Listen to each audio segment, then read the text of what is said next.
أعوذ بالله من الشيطان الرجيم بسم الله الرحمن الرحيم إذ تصعدون ولا تلوون على أحد والرسول يدعوكم في أخراكم فأصابكم غما بغم لكي لا تحزنوا على ما فاتكم ولا ما أصابكم والله خبير بما تعملون ثم أنزل عليكم من بعد الغم أمنة نعاسا يغشى طائفة منكم وطائفة قد أهمتهم أنفسهم يظنون بالله غير الحق ظن الجاهلية يقولون هل لنا من الأمر من شيء قل إن الأمر كله لله يخفون في أنفسهم ما لا يبدون لك يقولون لو كان لنا من الأمر شيء ما قتلنا هاهنا قل لو كنتم في بيوتكم لبرز الذين كتب عليهم القتل إلى مضاجعهم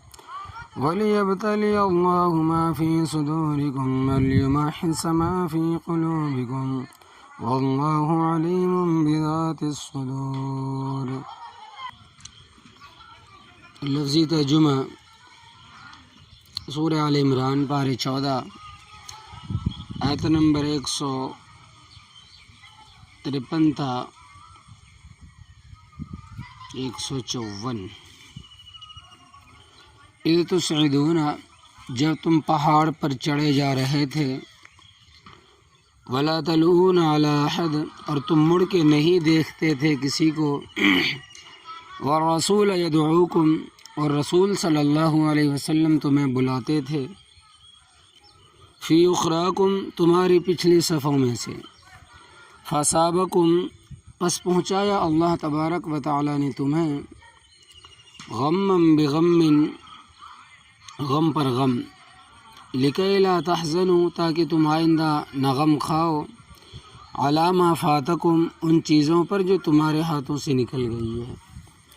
ولا ما اصابکم اور نہ اس تکلیف پر جو تمہیں پہنچی ہے، واللہ خبیر بما تعملون اور اللہ تبارک و تعالی خبردار ہے ان عملوں سے جو تم کرتے ہو. ثم انزل علیکم پھر نازل کیا تم پر، من بعد الغم غم کے بعد، امن نعاسن اونگ تھی،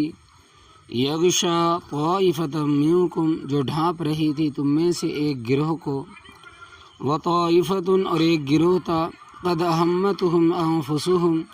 کہ ان کو پریشان کر دیا تھا ان کی جانوں نے، یظنون باللہ خیال کرتے تھے اللہ تبارک و تعالیٰ کے بارے میں، غیر الحق ناحق، ظن الجاہلیہ زمانہ جاہلیت کے گمان کی طرح، یقولون وہ کہتے تھے، حل لنا من الامر من شیء کیا ہے ہمارے لیے اس معاملے میں کچھ بھی، قل ان الامر کلہ للہ کہہ دیجئے بے شک معاملہ سارے کا سارا اللہ تبارک و تعالیٰ کے قبضۂ قدرت میں ہے، یخفون فی انفسہم یہ مخفی رکھتے ہیں اپنے دلوں میں، ما لا یبدون لک ان چیزوں کو جو ظاہر نہیں کرتے آپ صلی اللہ علیہ وسلم کے سامنے، یقولون کہتے ہیں، لو کان لنا من الامر شیء اگر ہوتی ہمارے لیے اس معاملے میں کوئی چیز، ما قتلنا ہاہنا ہم نہ قتل کیے جاتے یہاں، قل لو کنتم فی بیوتکم آپ صلی اللہ علیہ وسلم کہہ دے اگر ہوتے تم اپنے گھروں میں، لبرز الذین البتہ نکلے وہ لوگ، کتب علیہم القتل جن پر لکھا گیا ہے قتل ہونا، الی مضاجعہم اپنے گرنے کی جگہوں کی طرف، ولیبتلی اللہ اور تاکہ اللہ تبارک و تعالی امتحان لے، ما فی صدورکم اس چیز کا جو تمہارے دلوں میں ہے، ولیمحص اور تاکہ اللہ تبارک و تعالی خالص کر دے، ما فی قلوبکم، اس چیز کو جو تمہارے دلوں میں ہے، واللہ علیم بذات الصدور، اور اللہ تبارک و تعالی جانتا ہے دلوں کے رازوں کو۔ اور محترم حضرات اور سامعین، پہلے سے غزوہ احد کا ذکر چلا آ رہا ہے، اور غزوہ اس جنگ کو کہتے ہیں جس میں نبی کریم صلی اللہ علیہ وسلم خود شریک ہوئے، اور اگر آپ صلی اللہ علیہ وسلم نے اس جہاد کا حکم دیا ہو کہ تم فلاں جگہ پر جاؤ تو اس کا سریہ کہتے ہیں، اور جس جہاد میں آپ صلی اللہ علیہ وسلم شریک نہیں ہوئے یا آپ صلی اللہ علیہ وسلم نے اس کا حکم نہیں دیا تو وہ محض جہاد کہلاتا ہے۔ ہجرت کے بعد نبی کریم صلی اللہ علیہ وسلم 10 سال مدینہ طیبہ میں رہے، اور 9 سالوں میں 27 غزوے ہوئے ہیں۔ یوں سمجھو کہ اوسطاً 1 سال میں 3 غزوے ہوئے ہیں، اور ان غزووں میں طرفین سے جو آدمی مارے گئے ان کی کل تعداد 1048 ہے، اور آپ صلی اللہ علیہ وسلم کے بعد جو جہاد ہوئے ان میں مسلمان بھی بہت شہید ہوئے اور کافر بھی بہت زیادہ تباہ ہوئے۔ تو غزوہ احد ہجرت کے تیسرے سال پیش آیا، جس کی خاصی تفصیل آپ سن چکے ہیں کہ مسلمانوں کو پیشگی اطلاع کیے بغیر اچانک 3000 کا لشکر مدینہ طیبہ کے قریب آ گیا۔ تو نبی کریم صلی اللہ علیہ وسلم کو اطلاع دی گئی تو آپ صلی اللہ علیہ وسلم نے فرمایا کہ بعض باتیں محض افواہ ہوتی ہیں، تحقیق کر لو کہ واقعتاً دشمن حملہ آور ہو رہا ہے، یہ کوئی مسافر کا قافلہ ہے۔ صحابہ کرام رضی اللہ تعالیٰ عنہ اجمعین بڑے فرتیلے کام میں چست اور چلنے میں اتنے تیز تھے جس کا کوئی حساب نہیں ہے۔ تحقیق کی گئی تو معلوم ہوا کہ واقعتاً قریش بما کچھ اور خاندانوں کے مسلمانوں پر حملہ آور ہونے کے لیے آئے ہیں تاکہ بدر کی ذلت کا بدلہ چکائیں۔ تو نبی کریم صلی اللہ علیہ وسلم نے ہنگامی حالت کا اعلان فرما دیا اور حکم دیا کہ فوراً احد کے میدان میں پہنچو۔ یہ احد پہاڑ مدینہ سے 2-3 میل کی مسافت پر ہے، اور اب تو مدینہ طیبہ کی آبادی دور دور تک چلی گئی۔ تو احد پہاڑ کے دامن میں جنگ کی تیاری شروع ہوئی۔ نبی کریم صلی اللہ علیہ وسلم کے ساتھ مدینہ طیبہ سے 1000 آدمی آیا تھا، مگر 300 منافق حیلہ و بہانہ کر کے واپس چلے گئے۔ باقی آپ صلی اللہ علیہ وسلم کے ساتھ 700 رہ گئے۔ آپ صلی اللہ علیہ وسلم نے مختلف دستے بنا کر مختلف ساتھیوں کی کمان میں دے دیے کہ فلاں دستے کا کمانڈر فلاں ہوگا، اور فلاں دستے کا کمانڈر فلاں شخص ہوگا، اور یہ بھی سمجھا دیا کہ کس نے کس جگہ کھڑا ہونا ہے۔ تو آپ صلی اللہ علیہ وسلم نے جو پروگرام بنایا تھا بڑا معقول تھا۔ ایک چھوٹے سے ٹیلے پر جس کو جبل رما کہتے ہیں 50 تیر انداز بٹھائے اور حکم دیا کہ ہم ہار جائیں یا جیت جائیں، فتح ہو یا شکست ہو، تم نے یہ مورچہ نہیں چھوڑنا۔ ابتدائی مرحلے میں اللہ تبارک و تعالیٰ کے فضل و کرم سے مسلمانوں کو کافروں پر غلبہ ہوا، اور کافر ہتھیار، کپڑے، پگڑیاں، سامان چھوڑ کر بھاگے، اور ان کے سامان سے میدان بھر گیا، اور مسلمانوں نے مال غنیمت سمیٹنا شروع کر دیا۔ تو وہ 50 آدمی جو جبل رما پر بٹھائے گئے تھے انہوں نے کہا کہ فتح ہو گئی ہے، ہم بھی چل کر مال غنیمت اکٹھا کریں۔ امیر لشکر حضرت عبداللہ ابن جبیر رضی اللہ تعالیٰ عنہ نے فرمایا کہ ہمیں نبی کریم صلی اللہ علیہ وسلم نے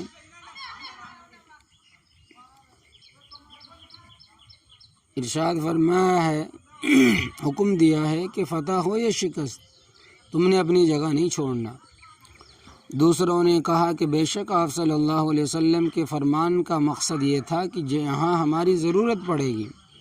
اور اب تو تم دیکھ رہے ہو کہ اللہ تبارک و تعالیٰ نے فتح عطا فرما دی اور میدان سارا ہمارے پاس ہے،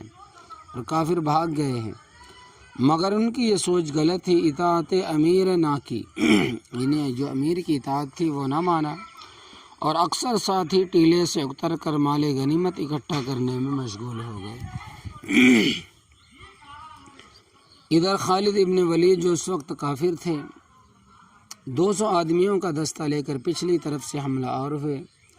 مورچے والوں کو یہاں شہید کیا اور آواز دی کہ قریشیوں،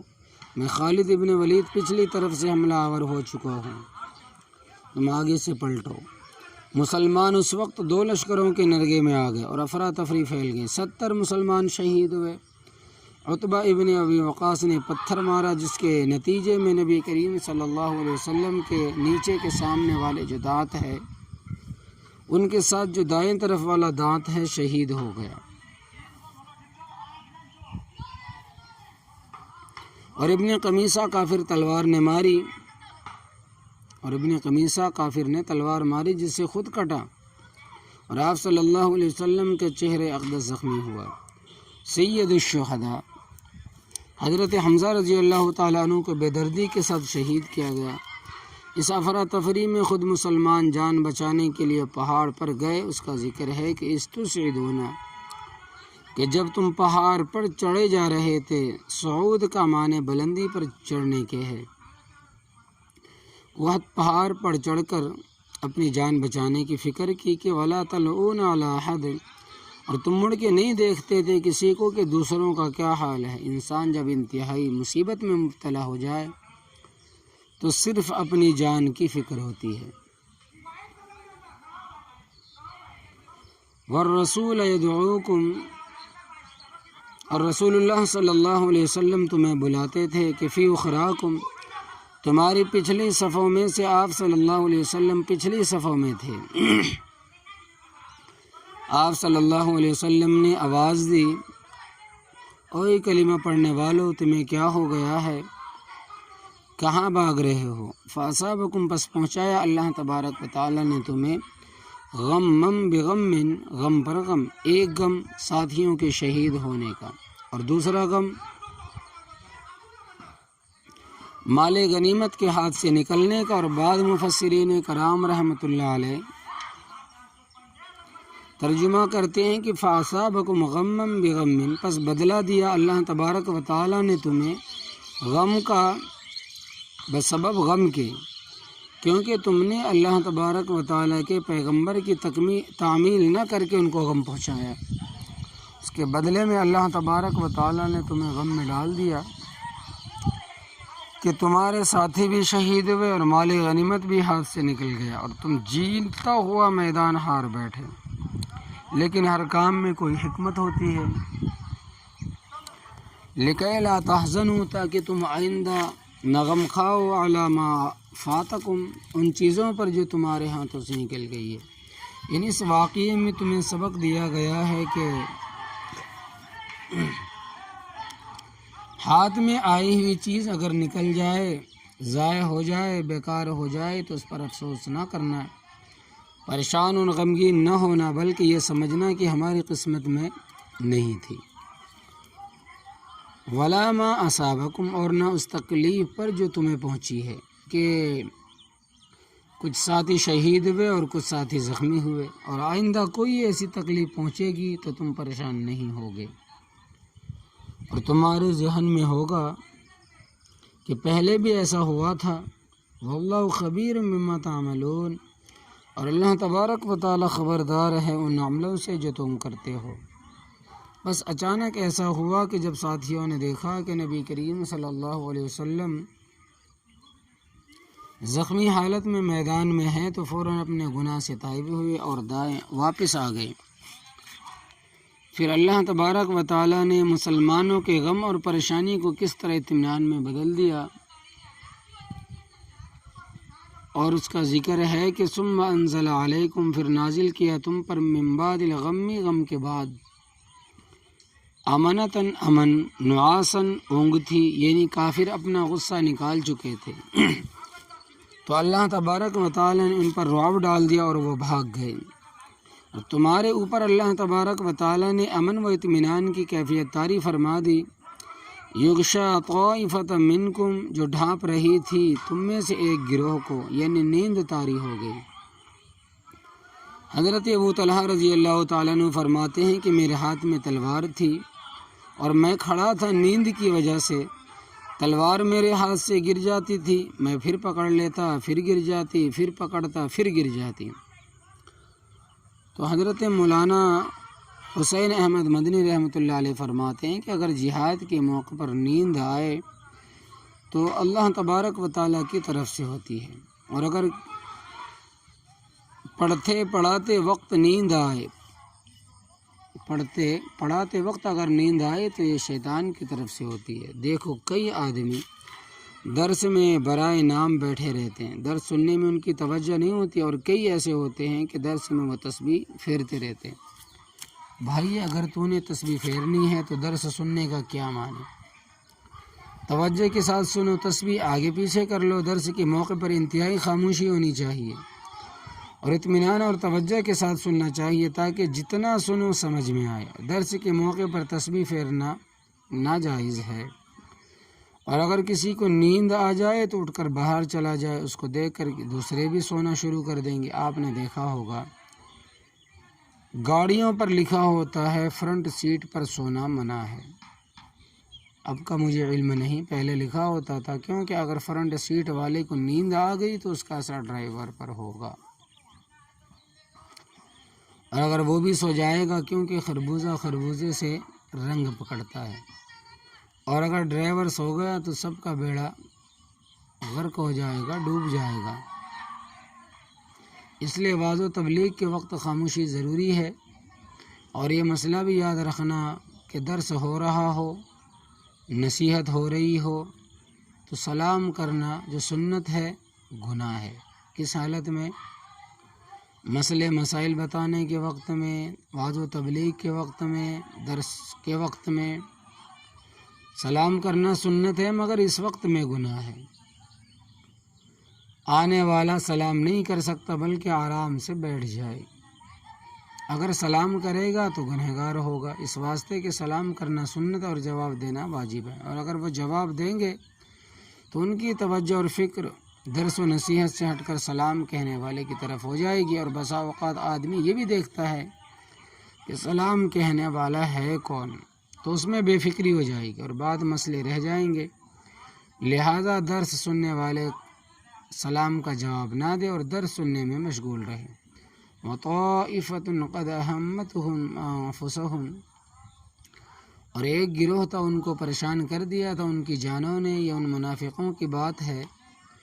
جو میدان جنگ سے واپس مدینہ طیبہ چلے گئے تھے۔ جب انہوں نے سنا کہ بہت سارے مسلمان شہید ہو گئے اور بہت سارے زخمی ہیں، تو گھر میں ہوتے ہوئے بھی ان کا سانس خشک ہو رہا تھا کہ ان کے اوسان خطا ہو گئے کہ اب وہ ہمیں بھی آ کر قتل کر دیں گے، اور گھروں میں بیٹھے ہوئے یہ پریشان تھے۔ اور یظنون باللہ غیر الحق، خیال کرتے تھے کہ اللہ تبارک و تعالیٰ کے بارے میں ناحق، ظن الجاہلیہ، زمانہ جاہلیت کے گمان کی طرح اگر ہم حق پر ہوتے تو ہمارے آدمی کیوں مارے جاتے اور کیوں زخمی ہوتے اور ہمیں شکست کیوں ہوتی؟ موقع جو مل گیا ان کو، یقولون، وہ کہتے تھے کہ حل لنا من الامر من شیء، کیا ہے ہمارے لیے اس معاملے میں کچھ، یعنی ہمیں اس معاملے میں کیا حاصل ہوا؟ آدمی بھی مروائے، مال غنیمت بھی ہاتھ سے نکل گیا، میدان بھی ہاتھ سے نکل گیا۔ قل ان الامر کلہ للہ، تو آپ صلی اللہ علیہ وسلم کہہ دیجئے کہ بے شک معاملہ سارے کا سارا اللہ تبارک و تعالیٰ کے قبضے میں ہے۔ دنیا میں دن بدلتے رہتے ہیں، کبھی فتح، کبھی شکست، کبھی اتار، کبھی چڑھاؤ، دنیا میں ایک جیسی حالت کبھی نہیں رہی۔ یخفون فی انفسہم، یہ مخفی رکھتے ہیں اپنے دلوں میں، ما لا یبدون لک، اس چیز کو جو ظاہر نہیں کرتے آپ صلی اللہ علیہ وسلم کے سامنے، یعنی دل کے اندر جو بغض، کینہ، عناد ہے اور اسلام کے خلاف سازشیں اور گندے خیالات جن کو یہ چھپاتے ہیں اور تمہارے سامنے ظاہر نہیں کرتے، مگر اللہ تبارک و تعالیٰ سے تو کوئی کچھ نہیں چھپا سکتا، کیونکہ ظاہر باطن، نیک بد اور نیک بدی سب ان کے سامنے ہے، ہر شے کو وہ جانتا ہے۔ اللہ تبارک و تعالیٰ فرماتے ہیں کہ منافق بدبخت اپنی منافقت کا اظہار ان الفاظ میں کرتے ہیں کہ یقولون، کہتے ہیں، لو کان لنا من الامر شیء، اگر ہوتی ہمارے لیے اس معاملے میں کوئی شے، ما قتلنا ہاہنا، ہم نہ قتل کیے جاتے یہاں، یعنی اللہ تبارک و تعالیٰ کو ہماری بھلائی منظور ہوتی تو ہمارے اتنے آدمی شہید نہ ہوتے۔ اللہ تبارک و تعالیٰ نے فرمایا کہ ان کا یہ خیال بالکل باطل ہے کہ اگر جنگ میں شریک نہ ہوتے تو بچ جاتے، بلکہ فرمایا کہ قل لو کنتم فی بیوتکم، آپ صلی اللہ علیہ وسلم کہہ دیا اگر ہوتے تم اپنے گھروں میں، لبرز الذین کتب علیہم القتل، البتہ نکلے وہ لوگ جن پر لکھا گیا ہے قتل ہونا، الی مضاجعہم، اپنے گرنے کی جگہوں کی طرف۔ یہ تو اللہ تبارک و تعالیٰ کے علم میں ہے کہ کس نے کہاں مرنا ہے اور کب مرنا ہے، لہٰذا یہ ان کی خام خیالی ہے کہ اگر گھروں میں بیٹھے رہتے تو قتل نہ ہوتے۔ جس خداوند کریم نے ان کے قتل کا مقام مقرر فرما دیا، وہ ان کے اس مقام پر پہنچ جانے کا انتظام بھی فرما دیتا۔ وَلِيَبْتَلِيَ اللَّهُ مَا فِي صُدُورِكُمْ، اور تاکہ اللہ تبارک و تعالیٰ امتحان لے اس چیز کا جو تمہارے دلوں میں ہے۔ ایسی مشکل صورتحال میں کھرے کھوٹے کی پہچان ہوتی، اگر تکلیف نہ پہنچتی، 70 آدمی شہید نہ ہوتے، کئی آدمی زخمی نہ ہوتے، تو مومن اور منافق کا امتحان کیسے ہوتا؟ تو چنانچہ اس موقع پر منافقوں نے بڑی باتیں کی جن سے ان کا اتفاق ظاہر ہو گیا اور مومن ثابت قدم رہے۔ اس آزمائش کی دوسری حکمت کے متعلق اللہ تبارک و تعالیٰ کا ارشاد ہے کہ وَلِيُمَحِّصَ مَا فِي قُلُوبِكُمْ، اور تاکہ اللہ تبارک و تعالیٰ خالص کر دے اس چیز کو جو تمہارے دلوں میں ہے۔ مطلب یہ کہ دلوں میں جو مختلف وسوسے شہوات پیدا ہو رہے تھے تو اللہ تبارک و تعالیٰ نے ان کو دور کر کے ایمان والوں کے دلوں میں ایسی اشیاء سے پاک کر دیا۔ اس مقام پر آزمائش کے ساتھ اللہ تبارک و تعالیٰ نے صدور کا لفظ فرمایا کہ تمہارے سینوں میں جو بات چھپی ہوئی ہے، پوشیدہ ہے، اس کو آزمائیں۔ اور آگے جہاں پاک صاف کرنے کا ذکر وہاں قلوب کا لفظ آئے، اس کی وجہ یہ ہے کہ عقیدہ ایمان اخلاص کا مرکز دل ہے، لہٰذا اس کی پاکیزگی کی ضرورت ہے تاکہ انسان کا عقیدہ اور ایمان درست ہو جائے، اس میں دین کے لیے اخلاص پیدا ہو جائے۔ یہی وجہ ہے کہ مومن لوگ امتحان میں پاک صاف ہو کر نکلتے ہیں، جب روگی دل والے تباہ و برباد ہو جاتے ہیں، جب کہ روگی دل والے تباہ و برباد ہو جاتے ہیں۔ بہرحال اللہ تبارک و تعالیٰ نے فرمایا کہ اس آزمائش کے ذریعے ہم نے تمہارے دلوں میں موجود میل کچیل کو صاف فرما دیا۔ واللہ علیم بذات الصدور، اور اللہ تبارک و تعالیٰ جانتا ہے دلوں کے رازوں کو، اس سے تمہاری کوئی چیز پوشیدہ نہیں، چھپی نہیں، خواہ وہ زبان پر آئے یا نہ آئے۔ تو اللہ عمل کی توفیق عطا فرمائے، آمین یا رب۔